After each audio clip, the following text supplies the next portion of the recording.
अस्सलाम वालेकुम नाज़रीन। इरफान खान साहब है मेरे साथ। पाकिस्तान में जो आज हालात पैदा कर दिए गए हैं या हो रहे हैं या होंगे, उसके ऊपर बात करेंगे। मैं चलता हूं उनके पास। जी अस्सलाम वालेकुम वालेकुम। सर, जो हमारी अदलिया है आज, उसके जो चीफ जस्टिस हैं, जो कप्तान हैं, उन्होंने भी बिल आखिर कह दिया है कि हमारे पास ज़र मुबादला नहीं है, यानी पैसे नहीं है। कंटेनर खड़े हुए हैं बंदरगाह पे, ये परेशानी है। सियासी हलचल मची हुई है। चाहिए दुनिया जो हमारा मजाक उड़ा रही है, जिस आप पता नहीं आप इंडिया का टेलीविजन देखते हैं कि नहीं देखते, पूरे का पूरा इंडियन मीडिया जो है वो आजकल हमारी मजाक उड़ाने पे लगा हुआ है, जो मुल्क के हालात हुए हुए हैं। आज आप कह रहे हैं कि चीफ जस्टिस साहब ने भी कह दिया कि भाई कंटेनर खड़े हुए पैसे नहीं है। ये सूरत हाल जो है, कब कई दफा आपके प्रोग्राम में मैंने बयान की है कि ये दुनिया के अखबारात ये चीजें लिख रहे हैं कि पाकिस्तान रेड लाइन के ऊपर इस वक्त खड़ा हुआ है और ज़र मुबादला पाकिस्तान के पास नहीं है।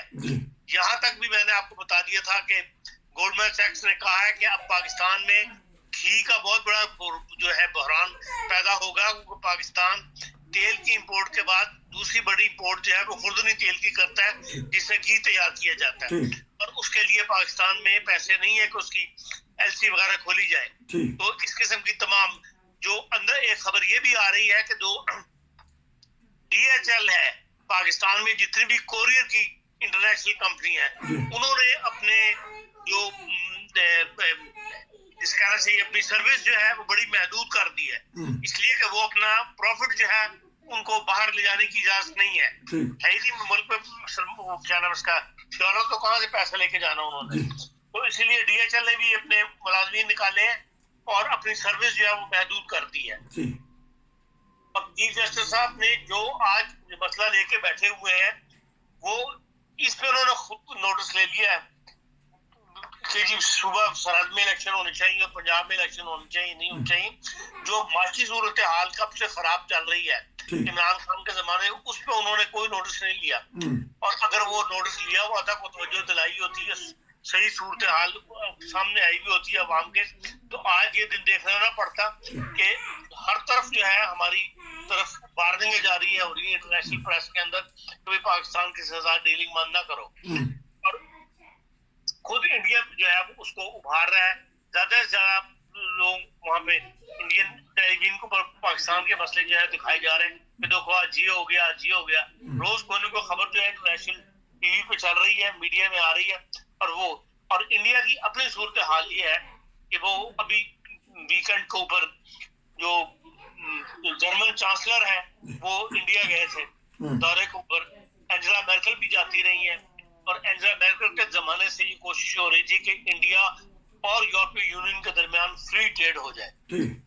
और लेकिन उसमें सिर्फ एक रुकावट थी, वो ये कि जो यहाँ की दवाइयां बनाने वाली कंपनियां हैं वो कहती हैं कि इंडिया की दवाई जो कैंसर की है वो इतनी सस्ती है कि अगर फ्री ट्रेड कर दिया तो वो सारी दवाइयां एक्सपोर्ट हो गए, इंपोर्ट हो यहाँ यूरोपीय यूनियन में आ जाएंगी। अच्छा। और हमारी दवाइयां नहीं बिक सकेंगी। तो आपको पता है यूरोपीय यूनियन में दवाइयां, जर्मनी में तो बहुत ही महंगी दवाइयां और कैंसर की दवाइयां जो बहुत महंगी हैं। तो वो फ्री ट्रेड जो है वो तकरीबन जो खबरें आई हैं उससे ये पता लगता है कि फ्री ट्रेड पे जो है जर्मन चांसलर जो है खुद राजी हो गए, और उन्होंने कहा है कि मैं अब जाके तो यूरोपीय यूनियन को बनाने की कोशिश करूंगा कि इंडिया और यूरोपीय यूनियन के दरमियान जो है वो फ्री ट्रेड शुरू हो जाए। इसके अलावा उन्होंने इतने मुआहदे एक जहाज में वो खुद गए हैं और एक जहाज भर के वो इंडस्ट्रियलिस्ट का लेके गए हैं, जर्मनी के इंडस्ट्रियलिस्ट है। और उन्होंने वहां जाके मुलाकातें की हैं, इन्वेस्टमेंट की सरमायाकारी की है। इस वक्त जो खबर है वो ये है कि 1800 जर्मन कंपनियां जो है वो भारत में काम कर रही है इस वक्त। अच्छा। 1800 जर्मन कंपनी जो है वो काम कर रही है। और इसके अलावा उन्होंने रेलवे को जो है अपग्रेड करने के लिए सीमेंस ने मुआहदा किया है। वो कहते हैं कि 3 बिलियन यूरो जो है वो सीमेंस इन्वेस्ट करेगा भारत के अंदर। अच्छा। हम एक पाई की सरमायाकारी को तरस रहे हैं, और जो सीमेंस है वो सरमायाकारी करेगा, जिसमें 11 साल के अंदर जो है वो 1200 इलेक्ट्रिक जो इंजन है वो सीमेंस सप्लाई करेगा भारत की रेलवे को। अच्छा।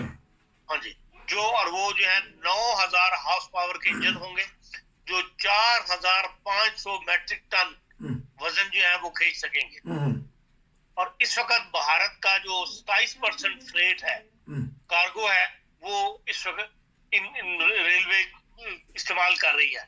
और प्लानिंग ये है इंडिया की, मोदी साहब ने जो साइन किए हैं याददाश्त पे, कि 2030 तक जो है वो 45% फ्रेट जो है वो रेलवे के जरिए इंडिया में मूव करेगा। और उसमें जर्मनी के साथ उन्होंने 35 ईयर का एक मुआहदा किया है कि 35 ईयर्स तक रेलवे की मेंटेनेंस और रिपेयर जो है वो जर्मन कंपनीज के हाथ में होगी। जबकि जो कई कंपनियां वहां जाके काम करेंगी और इन्वेस्ट करेंगी। और उन्होंने कहा इससे हम 5 लाख से 8 लाख ट्रक जो है वो कम रोड पर चलेंगे। और उसको उन्होंने ग्रीन रेल नेटवर्क जो है ना उसका नाम दिया है। ये बकायदा मुआहदा हुआ है जर्मन हुकूमत और इंडिया की हुकूमत के दरमियान। अब ये इनकी इतनी बड़ी कामयाबी है। फिर उन्होंने कहा कि स्किल्ड लेबर जो है हम इंडिया से लेंगे। खाली आईटी एक्सपर्ट नहीं, बल्कि जो इंडस्ट्रियलिस्ट साथ गए हुए थे उन सब ने वहां पर मुलाकातें की हैं और बताया कि हमें किस किस फील्ड के अंदर स्किल्ड लेबर जो है वो चाहिए। और हमने फैसला किया कि इंडिया से हम ये स्किल्ड फील्ड लें। इसके अलावा जो आम पैसेंजर्स रेलवे है उसके लिए भी उन्होंने याददाश्त पर दस्तखत किए हैं। वो कहते हैं कि इंडिया में 23 मिलियन मुसाफिर जो है वो रोजाना सफर करते हैं। अच्छा। और ये साल के 8.4 मिलियन बनते हैं एक साल के अंदर। और वो बताते हैं कि 12,000 ट्रेनें हैं जो डेली चलती हैं इंडिया में, जिसमें 67,415 किलोमीटर का रेलवे ट्रैक है इंडिया का, जिसमें 12 लाख उनके मुलाजिम हैं। और उन सारा का जो सिस्टम है वो अब जर्मनी को दिया जा रहा है कि वो जर्मनी जो है वो उस सिस्टम को रन करके दिखाएगा। और कहा यह है कि 8 साल के अंदर 8 साल के दौरान के अंदर जो 80% रेलवे ट्रैक है इनका इंडिया का, वो सीमेंस जो है वो उसको इलेक्ट्रिक के अंदर तब्दील कर देगी। ये है एक हमसाये की तरक्की जिसको हम रोज धमकियां देते हैं। पता नहीं आपने 2 दिन देखा है कि वो जो दो जहाज गिराए थे हमने 27 फरवरी को, उसका 4 साल पूरे हुए। सारा दिन टेलीविजन के ऊपर पाकिस्तान में दिखाया जाता रहा हमने ये मार लिया, हमने ये मार्का मार लिया। उत्तर सोचनी असल मार्का ये है जो इंडिया इतनी बड़ी बड़ी तरक्की कर रहा है और इतनी बड़ी कंपनियों के साथ, इतने बड़े मुल्कों के साथ वहाँ इन्वेस्टमेंट जा रही है और हम इन्वेस्टमेंट को तरस रहे हैं। ये मैंने सिर्फ एक मिसाल दी है आपको। अभी जो दौरे से वापस आए हैं तो उसकी सारी तफसीलात अब अखबारात में शाया हो रही हैं और पढ़ने से ताल्लुक रखती हैं।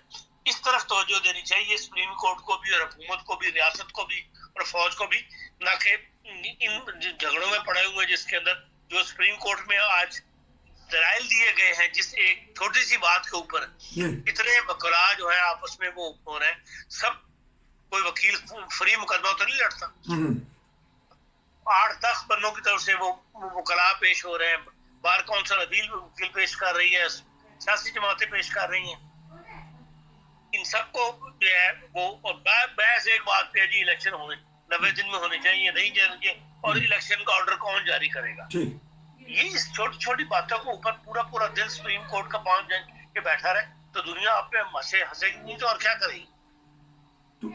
ये हालात हैं जो मुल्क के, और इनको बदलने के लिए कोई अलामिया मसीहा पैदा कर दे जो हमारे मुल्क को ठीक कर दे, वरना दिन ब दिन हालात जो है मजीद खराब ही हो रहे हैं। कौम और पाकिस्तान एक मसीहा का इंतजार कर रहा है, ना जाने किस वक्त वो आएगा ताकि कौम की तकदीर बदल दे। वजूहात क्या हैं पीछे रहने की? पिछले 50-60 साल से कोई ऐसी चीज तो लाजमी हमारे से हुई है जिसकी वजह से हमारा हमसाया, जिसका जहाँ हाथ पड़ता है वो लूट रहा मुल्क को। हाँ जी, इसकी वजह ये है। हाँ, तो मैंने जो बात ईमानदारी, पूरे माशरे से ईमानदारी उठ गई हुई है और जो जिसका दिल करता है वो मुल्क को लूटने पे लगा हुआ है। پورے معاشرے سے ایمانداری اٹھ گئی ہے. تو جو آپ نے بات کی ہے, چلو خوش تو ہوگی ساری عوام کے 2 جہاز اسی ٹالے, کچھ نہ کچھ تو ان کو انٹرٹینمنٹ کی چیز مل گئی نا. یہ تو دیکھیں یہ دنیا کہاں سے کہاں چلے گی, ان باتوں میں کچھ نہیں رکھا ہوا. ان باتوں میں قوم کو الجھائے رکھنا اور جو اصل کام ہے وہ اس سے نظریں چرائے رکھنی, اس کا نتیجہ یہ ہے کہ ہر طرف جو ہے ایک افراتفری کی شکار ہے. جو لوگ پاکستان سے جو اطلاعات آ رہی ہیں, جو صورتحال وہاں درپیش ہے, اس میں وہاں جینا لوگوں کا مشکل ہوا ہے. ہر بندہ اب فکر مند ہے کہ بھئی بنے گا کیا, ہمارا بنے گا کیا. اچھا, یہ ایک ایسا سوال ہے جو جس نے ہر بندے کی جو ذہنی کیفیت ہے اس کو ڈسٹرب کر کے رکھا ہوا ہے. اچھا, ایک مرد بحران ہے عمران خان صاحب, وہ ہر بات پہ کوئی نہ کوئی بحران کھڑا کر دیتے ہیں, کوئی نہ کوئی ایسی کنڈی اڑا دیتے ہیں کہ جس کی وجہ سے پورا معاشرہ, پورا ملک اس میں لگ جاتا ہے. کبھی وہ اسمبلیوں سے باہر آ گئے, کبھی چلے گئے, کبھی جیل بھرو تحریک, کبھی جلوس جلسے, اور کبھی امریکہ کا خط, کبھی وہ کہتے ہیں نہیں باجوہ صاحب نے ایسا کیا ہے. ایسے مرد بحران کو کیا کرنا چاہیے جس کو عدالت سے بھی ریلیف مل رہا ہے؟ عدالت دیکھیں, عدالت سے ریلیف کو آپ ایسا ریلیف نہیں کہہ سکتے جس کو کہیں عدالت نے کون پہ ایسا بڑا مقدمہ ہے تو نہیں ہے, تو وہ سیاسی لیڈر, اب ان کو سیاست نہیں آتی تو علیحدہ بات ہے. ہاں یہ ہے کہ کوئی ان کو ایسا سیاسی گروپ مل جائے, کوئی ایسا سمجھدار لوگ جو سیاست بھی سمجھتے ہوں, سیاست کو بھی سمجھتے ہوں اور دنیا کو بھی سمجھتے ہوں اور دنیا کے حالات کو بھی سمجھتے ہوں, وہ ان کو ایسے چند ساتھی مل جائے تو جس طرح عوام ان کو اس پر پسند کر رہے ہیں تو ہو سکتا ہے ملک کی ڈائریکشن صحیح کر دیں. لیکن ابھی تک ان کے اپنے بیان تو ایسے نظر نہیں آتے کہ وہ اس طرح متوجہ ہوں. پورا تو دشمنی جو ہے وہی لے کے بیٹھی ہوئی ہے کہ بھئی دوسرے سیاسی جو لوگ میدان میں ہیں ان سے دشمنی پال کے انہوں نے انہی کی پیچھے پڑے رہتے ہیں. نہ کہ ابھی تک کوئی معاشی پلان ایسا انہوں نے نہیں دیا کہ بھئی جس طرح عوام ان کے سامنے نکلتے ہیں سڑکوں ان کے لیے کہ بھئی ہاں اگر میں دوبارہ برسردار آ گیا تو میں یہ معاشی پالیسی جو اختیار کروں گا. نہ وہ کر رہی ہیں, نہ وہ مریم نواز صاحبہ جو جلسوں سے خطاب کرتی پھر رہی, ان میں بھی وہ سوائے گالی گلوچ کے ایک دوسرے کا مذاق اڑانے کے کوئی معاشی پلان انہوں نے بھی ابھی تک نہیں دیا. جو سب سے بڑا ملک کو مسئلہ درپیش ہے اس میں کوئی رائے نہیں کرتا. تو حجانی کفیت کیوں پیدا کرتے ہیں عمران خان؟ کسی سے چیز سے بچنا چاہتے ہیں تو کیوں ان رہنا چاہتے ہیں؟ اگر سب نے کی, عمران خان نہیں ہے, فضل الرحمان نے بھی حجانی کیفیت ہی پیدا کی تھی جو لے کے نکلا تھا دنیا کو, جگہ جگہ جلسے کر رہے تھے. یہ ساری حجانی کیفیت ہی پیدا کر کے ایک دوسرے کو نیچا دکھانے کے چکر میں جو ہے ملک کا یہ حال کر دیا ہے. تو کل جو تحریک لبیک نے انہوں نے بھی کچھ احتجاج کیا, تو ہمارا تو پورا معاشرہ بگڑتا جا رہا ہے, ان کو محسوس احساس ہی نہیں ہو رہا کہ بگڑتا نہیں جا رہا, بگڑ چکا ہے. اچھا, انہیں یہ احساس ہی نہیں ہے کہ ہمارا معاشرہ بگڑ چکا ہے.